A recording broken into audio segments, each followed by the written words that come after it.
Next on Worcester News tonight, the man who stole 16 weapons from the U.S. Army Reserve Center is found, and he has some other serious charges. Plus, we hear from one of the protesters thrown out of Donald Trump's rally yesterday.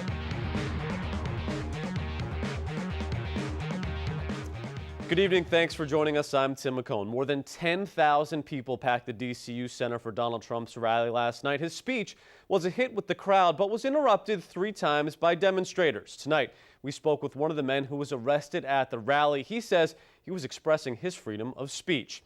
This is Peter Rondon at the rally last night being taken away by police. Rondon says he was shouting Trump's a racist. Rondon, who is half Puerto Rican and half Dominican, says he was tired of Trump's generalizations and stereotypes.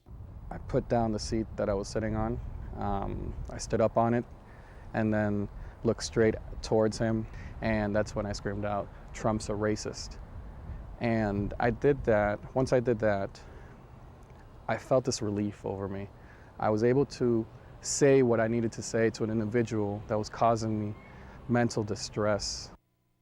Rondon was arraigned today. He admits to being in trouble before. 10 years ago, he was charged with planting an incomplete bomb at a Marine recruiting center. He says his relationship with his father, coupled with being young, led to his mistake. It wasn't about me putting a bomb anywhere. The reason it was called the hoax device is because I purposely did not complete the device. Rondon told a judge today he couldn't pay the fines to reduce his charges from the Trump rally. He will be back in court in January. Donald Trump took Worcester by storm last night. Thousands packed downtown to see him speak at the DCU Center like we mentioned, and our Andy Madison has the recap. Make America great again. Inside, they cheered. No more hate! Make America great! Outside, they chanted. And downtown was packed last night for Donald Trump's rally at the DCU Center. We hit about 8 blocks for the line, so certainly the Worcester PD reported to us it's the biggest line that they ever remember in the city, ever. More than 10,000 people showed up to see the potential Republican presidential candidate, many still making their way inside when Trump went on stage around 7:30. A wait Trump joked about during the rally. How did Mr. Trump do tonight? How was the speech? They're going to say, I don't know, we never got in. A couple protesters did get in and interrupted Trump's speech a few times and were quickly escorted out by security. The press was reporting massive protests against Trump. Really dishonest. And honestly, you're talking about 3 people. 1, 2, 3, right? 3 people. They weren't even in a group. Trump's speech comes at a time when he seems more popular than ever, with the latest polls showing him as the top GOP candidate in Iowa and New Hampshire. I think the electorate has to take him as a more credible candidate than they have, and I wouldn't be surprised if he ends up being the Republican nominee at this point in time. Whether you agree with his views or not, experts say there's no denying Trump's impact on the 2016 election. People are engaged. I see young people and older people talking about a presidential election that's still more than a year away. Andy Madison, Worcester News Tonight. WPI holding a dialogue on race this evening. The discussion, like so many others, taking place on college campuses in the wake of demonstrations at the University of Missouri. Tonight's meeting was only for students and WPI faculty and staff. It was called for late last week after administrators say bigoted comments were made on social media in response to an organization's rally to support student activists at Missouri. Tonight's conversation was described as open and constructive. There was some emotion in the room. I would say certainly not heightened in a negative way. It was pretty low key. It was peaceful. A lot of respectful discourse and voices heard that maybe hadn't been heard before or felt that they hadn't been heard. So that was really important. It was good to see that. This was something that was needed for the campus. There was a lot of tension in the air, things that needed to be vented in a safe environment like today. So for me as a student and leader in this community, I feel like this was something that was needed. And so students coming forward at this university won't have to deal with some of the same things. Last night, a similar forum was held at Clark University where students say a discussion about diversity is needed. Our Patricia Nicholas has the details. This is the demonstration that led to a campus-wide forum on race at Clark University. a discussion students say was long overdue. The overall impact has been so profound and so great because this has been the first time that we've really gotten this much traction and had people continuously been talking. I've been talking about this for 5 years. It's not like this is just new. Like, it just so happens that I feel like people are starting to listen to us more because they see a whole nation uprising. Florcy Romero and Lulama Moyo are students at Clark University.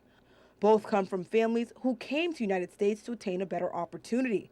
But they say on their campus, there's a lack of racial inclusion. You cannot fight everything because it's so common on this campus and in other predominantly white institutions.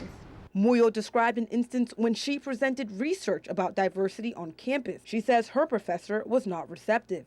I said that I found this really profound and interesting, and my professor immediately shut me down and told me that I was guilting her white students. The school hosted a forum on race Wednesday.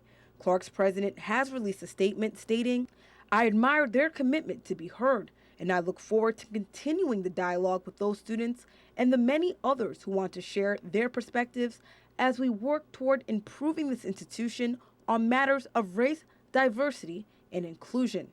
Patricia Nicholas, Worcester News Tonight. A 34-year-old man is arrested in connection to the recent robbery at the U.S. Army Reserve in Worcester. James Morales was picked up in New York last night. Today, we learn he also faces charges of child rape. Olivia Lemon has more. The FBI says the man they believe stole weapons from the Lincoln Stoddard Army Reserve Center is under arrest. James Walker Morales was found in Long Island Wednesday night. According to this FBI affidavit, Morales was at the Reserve Center just 2 days before the theft to pick up his discharge papers. No indication in terms of motive, no indication in terms of what he was doing with it at that point in time. The arrest has people around Worcester feeling more safe, but still concerned as to how Morales was able to get so far. With all the terrorism that's going on in these days, maybe he's a part of that, maybe not, but hopefully that stays out of here. Just kind of makes you wonder, dude, maybe that's something going to be more local that we all need to be fearful of. The FBI says the suspect got into the building Saturday night by breaking a kitchen window and cutting a hole through the ceiling. They say surveillance video shows Morales entering and leaving the building multiple times with and without duffel bags. The FBI didn't say if the guns had been recovered, but did confirm There's no indication or link to terrorism at this point in time. Agents say they were able to collect blood samples they believe to be left by the suspect. The FBI says the DNA was a match for Morales, who was in the system after he was charged with child rape in Cambridge in May. Morales was also ordered to wear a GPS monitoring bracelet, which he cut off Monday morning. The FBI tracked the history on his bracelet, which showed Morales was inside the armory Saturday night. Olivia Lemon, Worcester News Tonight. Students at David Prouty High School went back to class today after holding a sit-in on Wednesday. Students did hold signs outside this morning prior to the start of the school day. Students and parents say better communication is needed with the superintendent and school leaders.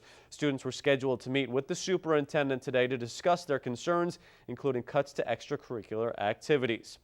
We're learning about an armed robbery in Worcester. It happened Tuesday night on Salford Street. According to a cab driver, he was called to a Shannon Street to pick someone up. Two men entered the cab and told him to continue driving. That's when one of the men pulled out a gun while the other suspect searched for cash. They then fled the scene. The first suspect is described as a Hispanic male, about 5'8", husky build, and possibly in his late teens or early 20s. And the second man is described as a black male, about just as tall, a bit thinner, and in his late teens or early 20s.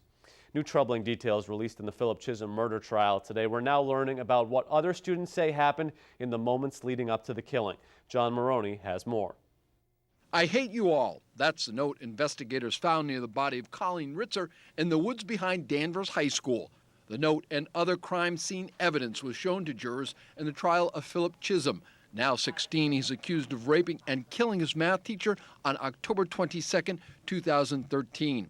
Some of the items jurors were given a look at include a pair of bloody pants, underwear, socks, and gloves. The jury saw this chilling video Wednesday. Ritzer is seen walking into a second-floor bathroom, followed by the hooded defendant. It's where Chism allegedly slashed the young woman's throat before putting her body in a recycling bin and dumping it in the woods outside. On the stand, one of the custodians at the school described the bloody bathroom where Ritzer was allegedly killed as a slaughterhouse. A forensic scientist for state police told jurors that Ritzer's body was discovered in the woods after a human toe with nail polish was spotted in the leaves. A Danvers high school student also testified that she stayed after school with Ritzer and Chism on the day the 24-year-old teacher was killed. She recalled how Chism seemed angry and annoyed. But when she left Ritzer's classroom that afternoon, she says she told her teacher that she was a great person who made learning math fun. John Maroney for Worcester News Tonight.